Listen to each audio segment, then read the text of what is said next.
إني ألقى الإيناس في صومي وصلاتي ودعائي للرحمن وجميع الطاعات. عزیز حاضرین جمعہ، اس حمد و صلات کے بعد ہر قسم کی تعریف و توصیف، کبریائی، بڑائی و بزرگی اس اللہ رب العالمین کے لیے لائق ہے، ذمہ ہے، سزاوار ہے، جو خالق کائنات ہے، مالک ارض و سماوات ہے۔ وہ اللہ رب العالمین جسے چاہتا ہے عزت سے سرفراز کرتا ہے، جسے چاہتا ہے ذلت سے دوچار کرتا ہے، جسے چاہتا ہے بادشاہی عطا کرتا ہے، جس سے چاہتا ہے بادشاہت سے اتار دیتا ہے۔ وہ جو چاہتا ہے کرتا ہے، بیدک الخیر، خیر اللہ کے ہاتھ میں ہے۔ اللہ رب العالمین کی میں اور آپ جتنی بھی تعریف و کبریائی بیان کریں کم ہے۔ اس رب ذوالجلال والاکرام کی تعریف اور اس کی کبریائی کے بعد عزیز سامعین، درود و سلام نازل ہو آخری رسول جناب محمد مصطفیٰ صلی اللہ علیہ وسلم پر۔ اللہم صلی علی آلہ و صحبہ اجمعین۔ اس حمد و صلات کے بعد آپ لوگوں کے روبرو سورۃ الدخان کی ابتدائی کچھ آیات پڑھی گئی ہیں، اور روبرو آپ لوگوں کے سنن ابو داود کی حضرت عائشہ رضی اللہ عنہا سے مروی ایک حدیث پڑھی گئی ہے۔ یہ رب کا فضل ہے، رب کی تعریف ہے، رب کا ہم پر احسان ہے کہ ہم زندگی کے ایام، یہ دن، یہ ہفتے، یہ رات، یہ مہینے گزارتے ہوئے اسلامی مہینے کے اعتبار سے سامعین و سامعات ہم 8ویں اسلامی مہینے کے اندر زندگی بسر کر رہے ہیں، جسے شعبان کہا جاتا ہے۔ اسلامی مہینوں کے اعتبار سے یہ 8واں مہینہ ہے۔ 8ویں مہینے کی 8ویں تاریخ، اور جو ہم اس کے دوسرے جمعہ میں تشریف فرما ہیں۔ یہ رب ذوالجلال والاکرام کا بڑا احسان ہے۔ اسی مہینے کے بابت شعبان کے مہینے میں سنت سے نبی صلی اللہ علیہ وسلم کی کیا باتیں ہیں، اور سنت پر عمل کرنے سے کیا اجر ملے گا، اور جو نبی صلی اللہ علیہ وسلم کی کیا غیر اقوال ہیں، خلاف سنت کیا اعمال ہیں، ہم اس عنوان کے تحت کہ ماہ شعبان کی شرعی حیثیت کیا ہے، اس انداز سے جاننے کی کوشش کریں گے۔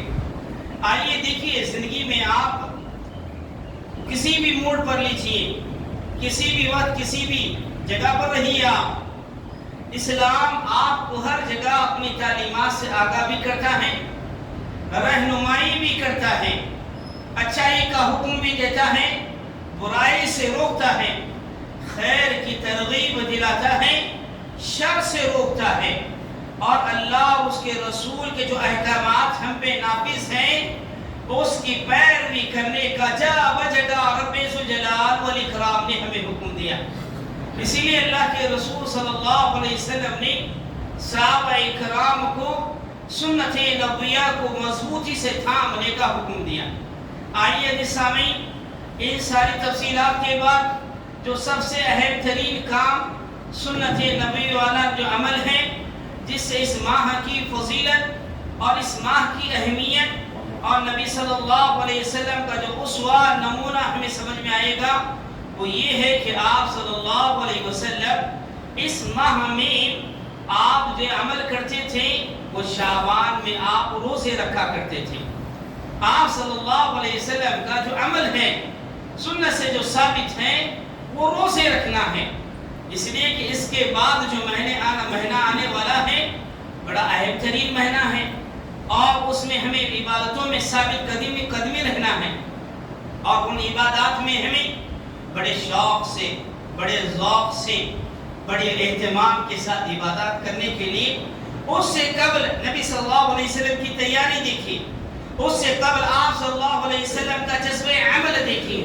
اما عائشہ رضی اللہ عنہ کہتی ہیں، پہلی حدیث ہے یہ، آپ صلی اللہ علیہ وسلم روزے رکھا کرتے تھے ماہ شعبان میں، اتنے روزے رکھتے تھے کہ ہم کہتے تھے کہ اللہ کے رسول کیا آپ روزے نہیں چھوڑیں گے؟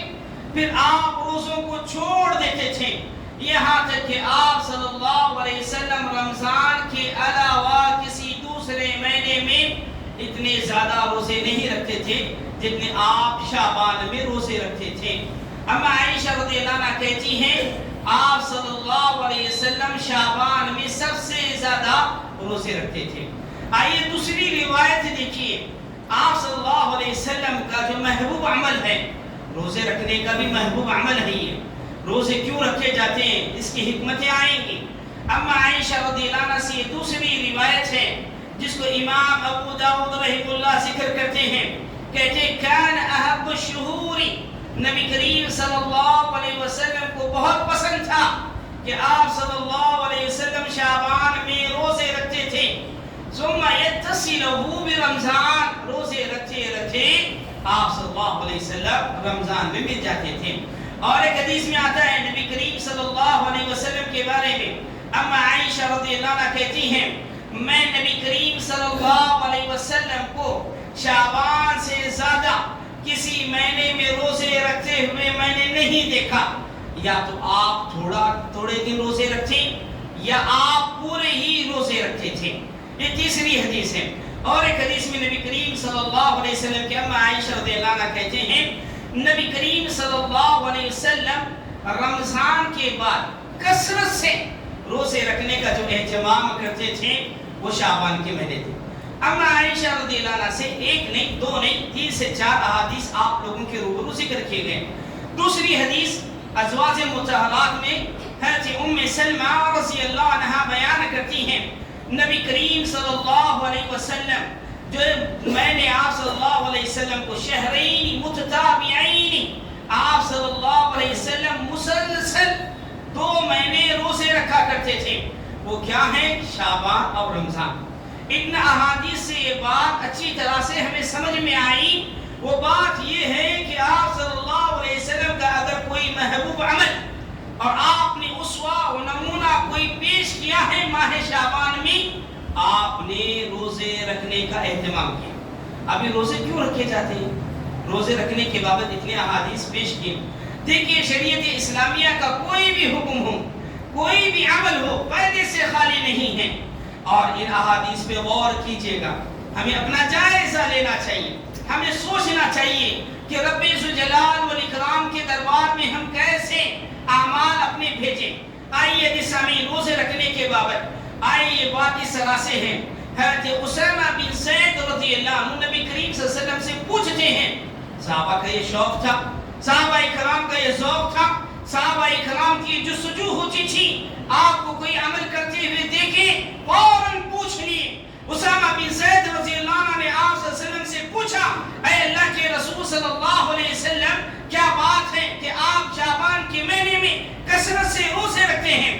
آپ نے اسامہ بن زید رضی اللہ عنہ کا جواب دیتے ہوئے آپ صلی اللہ علیہ وسلم نے فرمایا ذاک الشہر، یہ وہ مہینہ ہے تغفل الناس فیہ عنہ، جس میں اکثر لوگ غفلت برتتے ہیں۔ وہ کون سا مہینہ ہے؟ آپ نے فرمایا رجب اور رمضان کے درمیان جو مہینہ ہے شعبان کا، اس میں اکثر لوگ نیک کام کرنے، اقوال خیر کرنے، اچھائی کے کام بجا لانے میں غفلت، سستی، کاہلی برتتے ہیں۔ اور یہ وہی اعمال، یہ وہی مہینہ ہے ترفع الاعمال، بندے کے اعمال رب ذوالجلال والاکرام کے دربار میں پیش ہوتے ہیں۔ جب رب العالمین کے دربار میں میرے اعمال پیش ہوں، وہ احب انا صائم، میں یہ پسند کرتا ہوں جب رب کے دربار میں میرے اعمال پیش ہوں میں روزے کی حالت میں ہوں۔ ایک تو لوگ غفلت برتتے ہیں، اور اس مہینے میں یہ سالانہ رب العالمین کے دربار میں اعمال کی پیشگی ہے، سمجھیے آپ۔ ویسے دیکھیے جہاں جہاں نفل عبادتوں کا تذکرہ ہے نا، اللہ کے رسول صلی اللہ علیہ وسلم نے فرمایا بندے کے اعمال اللہ رب العالمین کے ہاں پیش ہوتے ہیں۔ کیسے جی؟ آپ دیکھیں اور ایک حدیث میں، یہ حدیث صحیح مسلم شریف کی ہے، آپ صلی اللہ علیہ وسلم ہر جمعرات، ہر پیر کا روزہ رکھا کرتے تھے۔ صحابہ کرام نے آپ صلی اللہ علیہ وسلم سے فرمایا اے اللہ کے رسول صلی اللہ علیہ وسلم آپ جمعرات اور پیر کا روزہ رکھتے ہیں، کیا وجہ ہے؟ آپ صلی اللہ علیہ وسلم نے فرمایا اس روز اللہ رب العالمین کے دربار میں میرے اعمال پیش ہوتے ہیں اور رب ذوالجلال والاکرام ہر مشرک کو اور ہر اس بندے کو بین اخی شہناؤ، اللہ کے رسول نے فرمایا اللہ کہتا انظر حاضین، ان دونوں بندوں کو دیکھ لو، ان دونوں بندوں کو دیکھ لو جو آپس میں اپنے دین میں کینہ، کپٹ، بغض، عداوت، کدورت رکھے ہیں، تعلقات کو توڑے ہیں، انہیں مہلت دے دو، انہیں مہلت دے دو، یہاں تک کہ آپس میں صلح صفائی کر لیں، آپس میں مل جائیں، اتحاد و اتفاق سے رہیں۔ ایسا کریں گے اللہ ان کے دربار میں اعمال پیش ہوں گے، اللہ کو بہت پسندیدہ ہوں۔ میرے بھائیوں باتیں پتہ چلی، ان روزے رکھنے کی حکمت یہ ہے کہ لوگ عمل صالح سے، نیک کاموں سے غفلت برتتے ہیں اور اللہ کے دربار میں بندے کے اعمال پیش ہوتے ہیں۔ تو ہمیں بھی اس بار اس مہینے میں جائزہ لینا چاہیے، جائزہ لینے والا کامیاب ہے۔ اللہ رب العالمین نے قرآن کریم میں فرمایا قد افلح من تزکا، وہ آدمی کامیاب ہوا جس نے اپنی نفس کا تزکیہ کیا۔ اور اللہ کے رسول صلی اللہ علیہ وسلم نے فرمایا ہمیشہ اپنا جائزہ لیا کرو۔ میرے بھائیوں دوسری بات یہ پتہ چلی، ہم نیک اعمال سے، خیر کے کاموں سے، عبادات و عقائد و اخلاق و معاملات ہوں، بڑی سستی میں ہیں، بڑی غفلت میں ہیں، دنیا داری کے اندر ایسے چاک ہے، چوکنا ہے، ہوشیار ہیں۔ آپ پوچھئے مت، ذرائیے فَفِرُّوا إِلَى اللَّهِ، اللہ کی طرف دوڑیے، سابقوا إِلَى مَغْفِرَةٍ مِّن رَبِّكُمْ، اپنے رب ذوالجلال والاکرام کی مغفرت کی طرف دوڑیے۔ اللہ رب العالمین نے نیکی کے کام کرنے، سبقت کرنے والوں کی تعریف کی، وَالسَّابِقُونَ السَّابِقُونَ أُولَئِكَ الْمُقَرَّبُونَ، نیک کام کرنے والے، نیکی میں آگے بڑھنے والے لوگ یہ اللہ کے مقربین ہیں۔ بات کیا پتہ چلی؟ خواب غفلت سے اٹھئے، اعمال صالحہ کی طرف آئیے۔ اور دیکھیے حدیث میں آپ کو پتہ چلا سال بھر، ہفتے بھر، اسی طرح سے حدیث میں روزانہ فرشتے آتے ہیں، نماز فجر میں بھی ڈیوٹی چینج ہے، نماز عصر میں بھی ڈیوٹی چینج ہے، وہ اللہ کے دربار میں حاضر ہوتے ہیں۔ اللہ نے پوچھا ہے کیف ترکتم عبادی، میرے بندے کو کیسے چھوڑ کر آئے؟ اگر نماز پڑھتا تھا، نماز کا عادی تھا، نماز کا پابند تھا، رب ذوالجلال والاکرام کے پاس کہیں گے اے اللہ یہ تیرے بندے وہم یصلون، نماز پڑھ رہے، کتنا بڑا فریضہ ہے، کیسے ہم غفلت میں ہیں۔ آئیے پہلی یہ بات پتہ چلے، اب اس ماہ شعبان میں دوسری جو چیز آپ لوگوں کو اس مہینے کی جو شرعی حیثیت بتانا ہے وہ یہ ہے کہ لوگ 15ویں شعبان کی رات کو جاگنے اور دوسرے روز روزہ رکھنے کو ایسا سمجھتے ہیں کہ گویا کہ یہ بہت اہم ترین عبادت ہے۔ یہ بات اب اچھی طرح سے یاد رکھیے گا، اچھی طرح سے سمجھیے گا، صحیح ترین حدیث ہے یہ، کتب حدیث کے اندر ہر حدیث کی کتاب میں ملے گی۔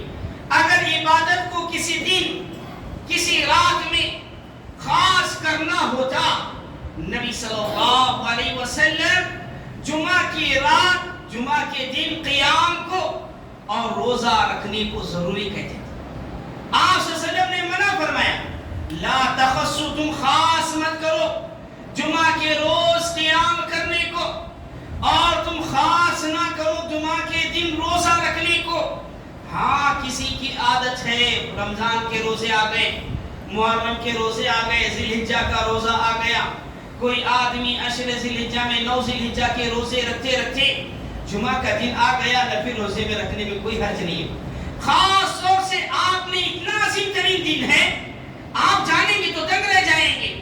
آپ صحابی رسول کہتے ہیں اللہ کے رسول صلی اللہ علیہ وسلم نے فرمایا جو آدمی جمعہ کے دن نہائے، اپنے بیوی کو نہلائے، اور آدمی جو آئے کیسے اپنے گھر سے نکلے ولم یرکب، سواری کا اہتمام نہ کرے، پیدل چل کر مسجد کو آئے، امام سے قریب ہو کر بیٹھے اور کسی کو یہ اشارہ بھی نہ کرے اور خاموش خطبہ سنے، اللہ اکبر۔ اللہ کے رسول صلی اللہ علیہ وسلم نے فرمایا 1 سال کے قیام ایک سال کے روزے رکھنے کا ثواب ملے گا۔ کہاں ہے جی عمل؟ سنت کی کیسی دھجیاں اڑا رہے، اور سنت رسول پر، قرآن پر آپ جو ہے حدیث پر کوئی لفظ بولے، نبی صلی اللہ علیہ وسلم کی بے ادبی کرے، ہم آگ کو بلب۔ نبی کی یہ سنت ہے، اسلاف کرام کا طریقہ تھا۔ جمعہ کے روز چاہے 1 کلومیٹر 1.5 کلومیٹر ہمارا گھر کیوں نہ ہو، پیدل چل کر یہ ثواب حاصل کرتے تھے۔ ہمارا وقت ہو گیا 25 منٹ 20 منٹ، ہم ابھی چل کر آنے کی سوچتے ہیں۔ ایسے بچیے، اس طرح اللہ کے رسول نے اسی کو خاص کرنا ہوتا تو خوب اہتمام کرتے تھے۔ اب آئیے میرے بھائیوں، نبی صلی اللہ علیہ وسلم کی حیات طیبہ دیکھیے آپ، قرآن کریم کی 2 مقامات کی ان آیات سے خوب جائزہ لیجیے۔ آج ہمارے دلوں میں، دماغ میں، ہماری زندگیوں میں یہ بات اچھی طرح سے مٹا دی گئی ہے۔ آپ سال میں 1 2 3 جاگیے، نماز پڑھیے، سالوں کی عبادت ہو گئی۔ اللہ تمہیں سال بھر رزق دے دے گا، سال پر تمہیں یہ ہوگا وہ ہوگا، ایسی موضوع ضعیف روایتیں ملیں گی۔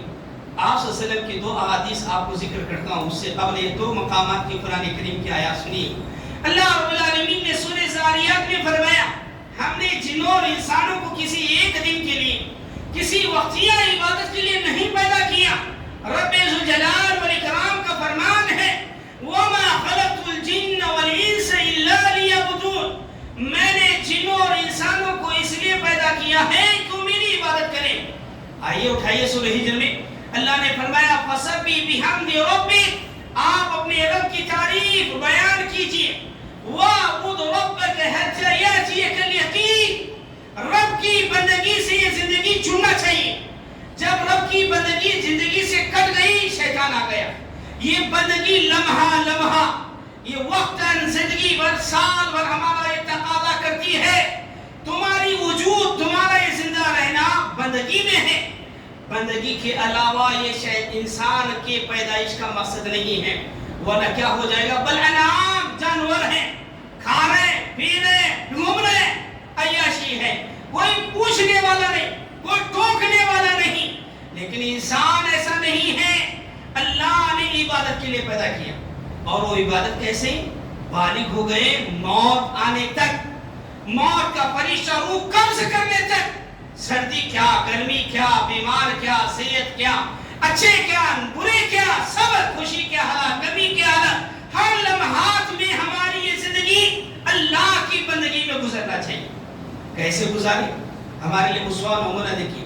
اما عائشہ رضی اللہ عنہ کی پہلی حدیث ہے، امام مسلم رحمہ اللہ ذکر کرتے ہیں، ہم جی 15ویں شعبان کو رات جاگ لو، حضرت علی رضی اللہ عنہ سے مشہور ذکر کرتے ہیں، جو آدمی 14 رکعت نماز پڑھ لیا، یہ سورہ پڑھ لیا، اسے 20 حج مقبول کا ثواب مل گیا، اور 20 سال کے روزے رکھنے کا ثواب مل گیا۔ اب ایسے حدیث جناب سبحان اللہ ایک بولے گا، اٹھ کر جھومیں گے لوگ اور اسی پہ عمل کریں۔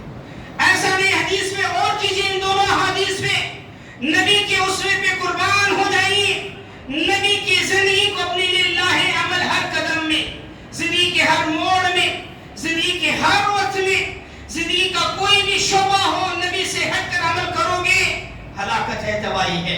اما عائشہ رضی اللہ عنہ کہتی ہیں، آپ رات بھر اتنا قیام کرتے، اتنی نماز پڑھتے، نفل نماز ہے، تہجد کا اہتمام ہے، آپ کے پیر سوج جایا کرتے تھے۔ ہم پوچھے اللہ کے رسول، آپ کے اگلے پچھلے گناہ معاف ہیں، لیکن آپ کا یہ عمل اتنا ہے۔ آپ نے کہا افلا اکون عبدا شکورا، اللہ نے نبی بنایا، اللہ نے مجھے رسالت سے سرفراز کیا، کیا میں اللہ کی دی ہوئی نعمتوں کا شکر گزار، یا اللہ تبارک و تعالیٰ کا میں شکر گزار بندہ نہ بنوں؟ اللہ کی کتنی نعمتیں ہیں، دو آنکھوں سے دیکھ رہے ہیں، کانوں سے سن رہے ہیں، زبان سے بول رہے ہیں، ہاتھ پیر سب صحیح سالم ہے، لیکن بندگی کا کیا حال ہے؟ ہم میں سے ہر شخص اپنے گریبان میں جھانکنا چاہیے۔ آئیے دوسری حدیث حضرت مغیرہ رضی اللہ عنہ بیان کرتے ہیں، آپ اتنا لمبا قیام، اتنی لمبی عبادت رات میں پڑھتے تھے، میں پوچھا ہے اللہ کے رسول صلی اللہ علیہ وسلم، آپ کے تو اگلے پچھلے گناہ معاف ہیں، لیکن آپ کا عبادت سے ہر روز کسی ایک رات کا معاملہ نہیں ہے۔ یہ اب رمضان آنے دو، آپ دیکھیے 4-5 دن کی چاندنی، پھر اس کے بعد دیکھیے آپ اس کے بعد لوگوں کی آرزویں ہیں، خواہشات پہ پورے اترنا چاہیے عبادت گاہیں۔ میرے بھائیوں، نبی کے اسوے کو اپنائیے، شکر گزار بندے بننے کے لیے وہ ہم تڑپنا چاہیے۔ اے اللہ کے رسول، آپ اتنی لمبے قیام کرتے ہیں، آپ کے پیر سوج جاتے ہیں، کیا ماجرا ہے؟ آپ نے فرمایا افلا اکون عبدا شکورا، کیا میں اللہ کا شکر گزار بندہ نہ بنوں؟ یہ قرآن کریم کی 2 سورتوں کے 2 مقامات کی آیات اور یہ دونوں احادیث نبویہ اس بات کا ہمیں واضح پیغام میسج دے رہی ہے۔ عبادت کے لیے کوئی خاص وقت، کوئی خاص رات میں محسوس کرنے کا شرعی کوئی حکم نہیں ہے۔ اب آئیے بات پتہ چلنے کے بعد ہم جاننے کی کوشش کریں گے 15ویں شعبان کو لوگ جھانکتے ہیں، اس کے متعلق صحیح ترین روایات بھی ہیں۔ آئیے وہ 2 روایتیں ذکر کر کے میں اپنی بات کو مزید آگے بڑھاتا ہوں۔ نبی کریم صلی اللہ علیہ وسلم نے فرمایا جب 15ویں شعبان آتی ہے یَتَ اللَّهُ تَبَارَكَ وَتَعَالَى إِلَى خَلْقِهِ لَيْلَةَ نِصْفٍ مِّنَ الشَّعْبَانِ يَغْفِرُ لِجَمِيعِ خَلْقِهِ إِلَّا مُشْرِكِينَ، اور آپ صلی اللہ علیہ وسلم نے فرمایا 15ویں شعبان کی رات جب آتی ہے اللہ اپنی ساری مخلوق پر نظر رحمت سے دیکھتا ہے، ان میں جو مشرک نہیں ہے اور جس کے دل میں کسی دوسرے بھائی کے شخص کے بابت کینہ، کپٹ، بغض، عداوت نہیں ہے، اللہ بخش دیتا ہے، معاف کرتا ہے۔ یہ صحیح حدیث ہے۔ اور ایک حدیث میں اللہ کے رسول صلی اللہ علیہ وسلم نے فرمایا 15ویں شعبان کو اللہ تعالیٰ اپنے بندوں پر نظر رحمت کرتا ہے، یغفر للمؤمنین، مومنین کو بخشتا ہے، اور ویملی الکافرین، کافروں کو ڈھیل دیتا ہے، یہاں تک کہ جس کے دل میں کینہ، کپٹ، بغض، عداوت ہے وہ بغض عداوت کو چھوڑ دے۔ یہ 2 صحیح روایات ہیں۔ اب اس کے تحت لوگ جو اس رات کو جاگنے کا اہتمام کرتے ہیں تو ہمیں یہ دیکھنا چاہیے عبادت کے معاملے میں کہ ہمیں کس کے لیے اسوہ نمونہ اختیار کرنا چاہیے۔ اور لوگ کہتے ہیں یہ مغفرت کی رات ہے، اس میں جو جاگ کر اللہ سے مغفرت مانگنے میں کیا حرج ہے؟ ان دونوں باتوں کو آپ اس انداز سے سمجھیے۔ ابھی عبادت کا تصور نبی صلی اللہ علیہ وسلم ہر رات کرتے تھے، اس کا تذکرہ کیا گیا، اور آپ نے کسی بھی ایک دن عمل کرنے کو خاص نہیں کیا عبادت کے لیے۔ آپ صلی اللہ علیہ وسلم کا اسوہ دیکھیے، اور آپ صلی اللہ علیہ وسلم کی حیات میں آپ کے بعد صحابہ کرام کا زمانہ سب سے بہترین زمانہ، ان کے زمانے میں 15ویں شعبان کو رات میں قیام کرنا، اور یہ صلاۃ الالفیہ، نام دیکھیے، صلاۃ نماز کو کہتے ہیں، الف کہتے ہیں، ہر جانتا ہے 1000 کو، لوگ نام رکھے صلاۃ الالفیہ، پڑھتے ہیں 100 رکعت نماز آپ ایسے پڑھیں 10 مرتبہ سورہ فاتحہ، 2 مرتبہ سورہ اخلاص پڑھیں، پھر یہ دعا کریں اگر آپ کی قسمت میں آپ لوح محفوظ میں بدبخت لکھے ہیں تو اللہ مٹا کر نیک بخت لکھ دے گا۔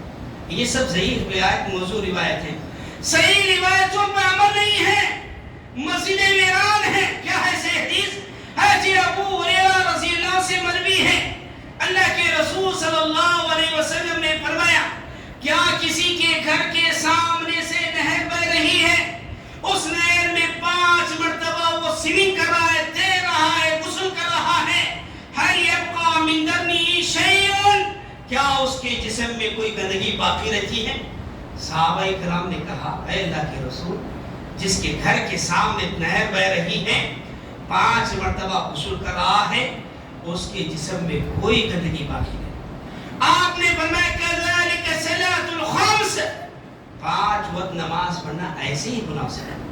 5 وقت کی نماز کے لیے فضائل ہیں، سب لوگوں کو ہم نے اس سے دور رکھ دیا، لوگوں کی ترغیب نہیں، ترہیب نہیں، خالی شب برات، شب معراج لگا دیے لوگوں کو۔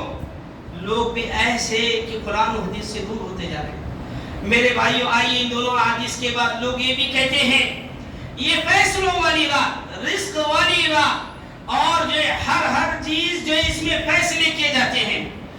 آپ اندازہ لگائیے فیصلوں والی رات کے بابت سورہ دخان میں اللہ نے فرمایا ہم نے قرآن کریم کو لیلہ مبارکہ میں نازل کیا۔ وہ مبارک رات کیا ہے؟ اللہ نے سورہ قدر میں فرمایا اِنَّا أَنزَلْنَاهُ فِي لَيْلَةِ الْقَدْرِ، ہم نے قرآن کو لیلۃ القدر میں نازل کیا۔ لیلۃ القدر کیا ہے؟ رمضان کے آخری طاق راتوں میں لیلۃ القدر ہے اور اسی میں قرآن کریم نازل ہوا۔ اس کا کیا ثبوت ہے؟ اللہ رب العالمین نے خود قرآن کریم میں فرمایا شہر رمضان الذی انزل فیہ القرآن، رمضان وہ بابرکت مہینہ ہے جس میں قرآن کریم نازل ہوا۔ قرآن کریم رمضان میں نازل ہوا اور لیلۃ القدر میں نازل ہوا اور اسی کو اللہ نے لیلۃ المبارکہ کہا۔ اب ان ساری آیتوں کی تفسیر تعویل کر کے ان شب برات کو جوڑ دینا غلط ہے۔ اور آئیے اتنی وضاحت کے بعد دوسری بات، اس حدیث کو جو ذکر کیے گئے ہیں نا، دو باتیں یاد رکھیے آپ، اللہ نے دو باتیں ذکر کی۔ وہ کیا باتیں ہیں؟ جو آدمی مشرک نہ ہو اللہ اس کی بخشش کرے گا۔ ہم اپنا جائزہ لے کر دیکھیں ہماری زندگی میں شرک ہے یا نہیں، ہمارے گھروں میں شرک کے کام ہو رہے یا نہیں، اللہ اور اس کے رسول کے حکم کے خلاف جو کام ہو وہ کام اچھا ہے یا بدعت ہے یا شرک ہے، غور کرنا چاہیے۔ کیوں میرے بھائیوں؟ اللہ کے رسول صلی اللہ علیہ وسلم نے فرمایا، سنن ترمذی کی روایت ہے، ایک آدمی، ایک بوڑھا شخص نبی صلی اللہ علیہ وسلم کی خدمت میں آیا، آ کر عرض کیا اے اللہ کے رسول میرے اتنے زیادہ گناہ ہیں، قتل ہو، غارت گیری ہو، کوئی گناہ ایسا نہیں ہے جس کو میں نے نہیں چھوڑا، کیا اللہ تبارک و تعالیٰ میرے سارے گناہ معاف کرے گا؟ اتنے گناہ مخلوق میں اگر اسے تقسیم کیا جائے گا تو تب بھی ختم نہ ہوں گے، کیا اللہ معاف کرے گا؟ آپ نے اسے یہی ایک لفظ کہا، کیا تو یہ گواہی دیتا ہے اللہ تعالیٰ ایک ہے، ایمان لاتا ہے؟ ہاں، فوراً اس نے کہا اشہد ان لا الہ الا اللہ واشہد ان محمد رسول اللہ۔ اللہ کے رسول نے کہا جا اللہ تبارک و تعالیٰ تیرے سارے گناہ معاف کیا۔ اسے یقین نہیں تھا، پھر پوچھا، اللہ کے رسول نے فرمایا کیا تجھے یقین نہیں ہے؟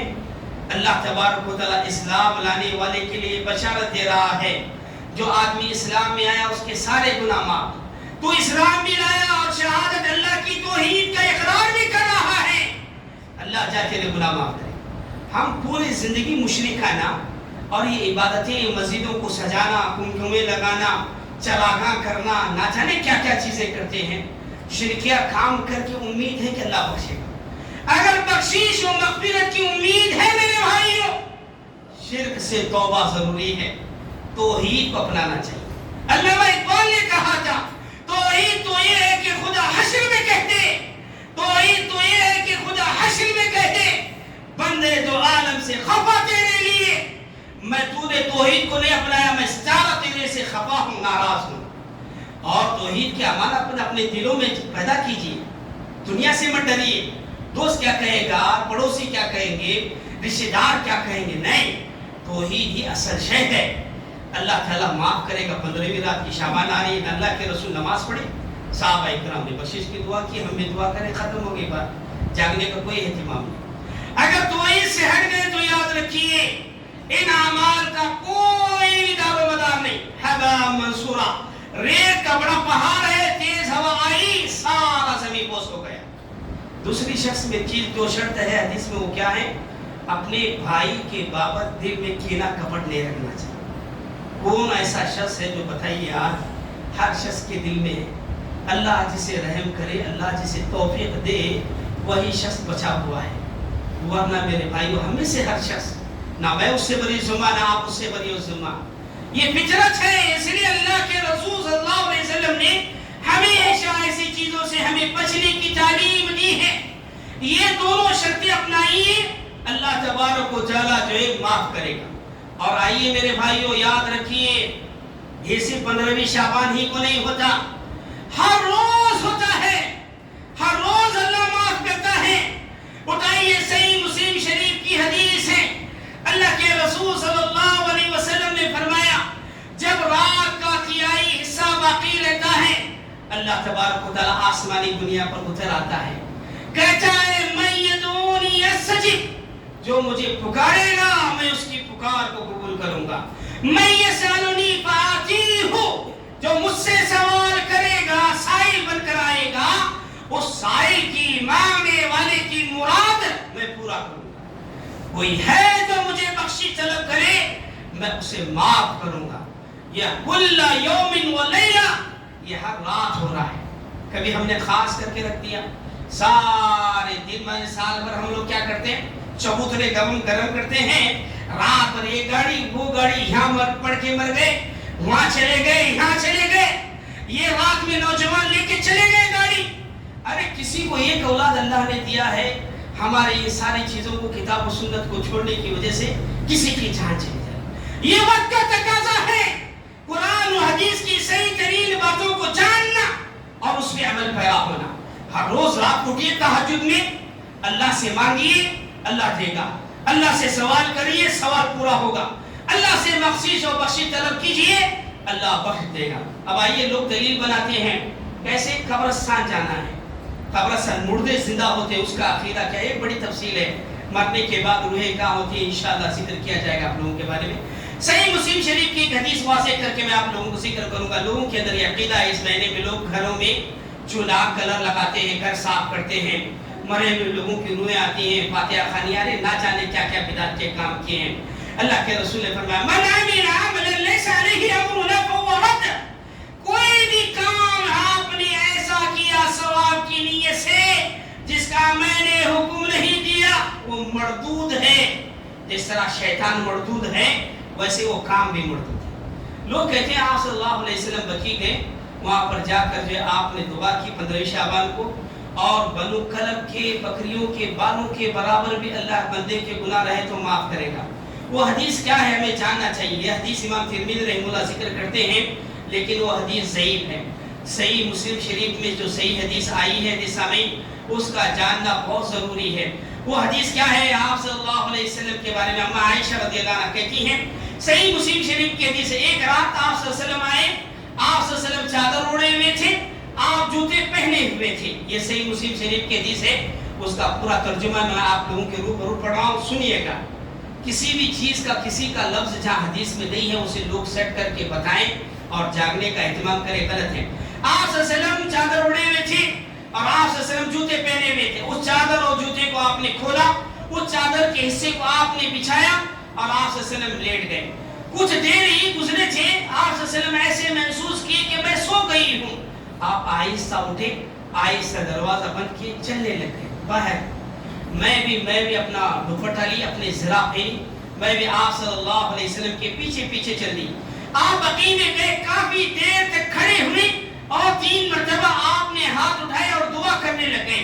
دعا کے بعد آپ صلی اللہ علیہ وسلم واپس پلٹے، میں بھی آپ کے پیچھے، اما عائشہ رضی اللہ عنہا کہہ رہے واپس چل رہی تھی۔ آپ چلنے لگے، میں بھی چلنے لگی۔ آپ تیزی سے دوڑنے لگے، میں بھی آپ کے پیچھے تیزی سے دوڑنے لگی۔ آپ اس طرح دوڑتے دوڑتے گھر میں آئے، آپ کے آنے سے قبل ہی میں جلدی آ کر اپنی جگہ پر لیٹ گئی۔ آپ صلی اللہ علیہ وسلم آ کر حضرت عائشہ رضی اللہ عنہا سے پوچھا، اے عائشہ رضی اللہ عنہا کیا بات ہے، تمہاری سانس پھوٹ رہی ہے، کوئی ماجرا ہے؟ نہیں کوئی بات نہیں۔ اللہ کے رسول نے فرمایا تم بتاؤ گی کیا وہ علیم الخبیر، دل کی باریک سی باریک بات بتانے والا مجھے بتائے گا۔ اما عائشہ رضی اللہ عنہا نے وہ ساری بات بتائی۔ میں نے آپ کو نہ پایا تو آپ کے پیچھے پیچھے گئی، آپ بقیع میں کھڑے، آپ آئے، میں آپ سے قبل تیزی سے دوڑتے ہوئے آئی۔ آپ صلی اللہ علیہ وسلم نے فرمایا کیا تو یہ سمجھتی ہے کہ اللہ اور اس کے رسول تیرے بابت خیانت کریں گے؟ یہ کہنے سے قبل آپ صلی اللہ علیہ وسلم نے حضرت عائشہ رضی اللہ عنہا کو اپنی ہتھیلی اس طرح سے مارا کہ تکلیف محسوس کرنے لگے۔ پھر آپ صلی اللہ علیہ وسلم کہتے ہیں میں جانتا تھا اللہ تبارک و تعالیٰ سے کوئی چیز چھپی نہیں ہے، اللہ تبارک و تعالیٰ ضرور مجھے بتائے گا۔ اس کے بعد کہتے ہیں اللہ کے رسول کہتے ہیں تو جو میرے پیچھے آئی اور تم نے ایسا جو سمجھا اس کا وہ جواب یہ ہے فَإِنِّ جِبْرِيلَ أَتَانِي حِينَ رَأَيْتُ فَنَادَانِي، جب جبرائیل علیہ السلام میرے پاس آئے، جب دیکھا کہ ہم جو ایک کمرے میں ہیں اور ہم سوئے ہوئے ہیں اور ہم اضافی کپڑے اٹھائے ہوئے ہیں، مجھے انہوں نے آہستہ بلایا، میں بھی آہستہ کہا، مجھے انہوں نے آہستہ پکارا، میں نے آہستہ جواب دیا اور کہا کہ اللہ تبارک و تعالیٰ آپ کو یہ حکم دیا ہے کہ آپ اہل بقیع کے پاس جائیں، جا کر ان کے لیے مغفرت کی دعا کریں۔ اس میں نہ تو شعبان کا تذکرہ ہے مہینے کا، نہ 15ویں شعبان کا کوئی تذکرہ ہے۔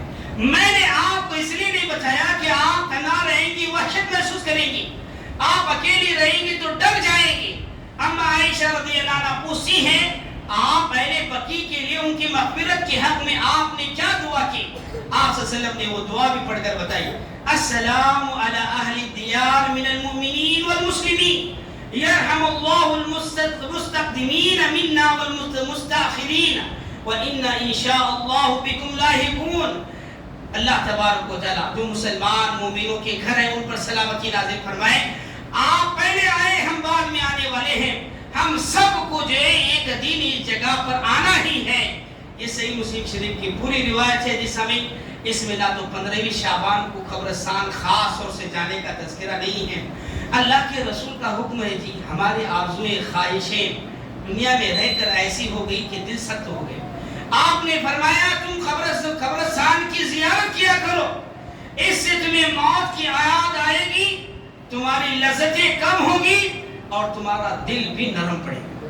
اب لوگ کیا سمجھیں، لوگ جو سارے دنوں کو سارے ایام کو چھوڑ دیے، صرف جمعہ کی نماز پڑھتے ہیں جاتے ہیں، اور 15ویں شعبان تو ایسا لگتا ہے میرے بھائیوں، آپ کبھی جا کر دیکھیے، جاتے ہیں تو اللہ سے توبہ کیجیے۔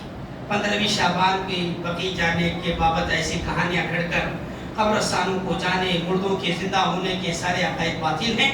اللہ کے رسول صلی اللہ علیہ وسلم نے مغفرت ہونے کا تذکرہ کیا ہے۔ جو آدمی موحد ہے، کتاب و سنت کی باتوں پر نبی صلی اللہ علیہ وسلم کی زندگی کو جانتا ہے، آپ کے اسوے کے مطابق نہ تو اس دن قیام ہے نہ اس دن کا روزہ ہے، اللہ سے خام نماز عشاء پڑھے، مغفرت کی دعا کرے، اللہ تعالیٰ ضرور ہے انشاءاللہ ہم سب کو مغفرت کرے گا، معاف کرے گا۔ اس لیے سنت کو اپنائیے، سنت کے طریقے میں نجات ہے۔ سنت کو چھوڑ کر بدعات و خرافات کو اختیار کریں گے، ہلاکت ہے، آزمائش ہے، ایسے اعمال کا کوئی دار و مدار نہیں ہے۔ اللہ ہم سب کو کتاب و سنت کی باتوں پر عمل پیرا ہونے کی توفیق عطا کرے۔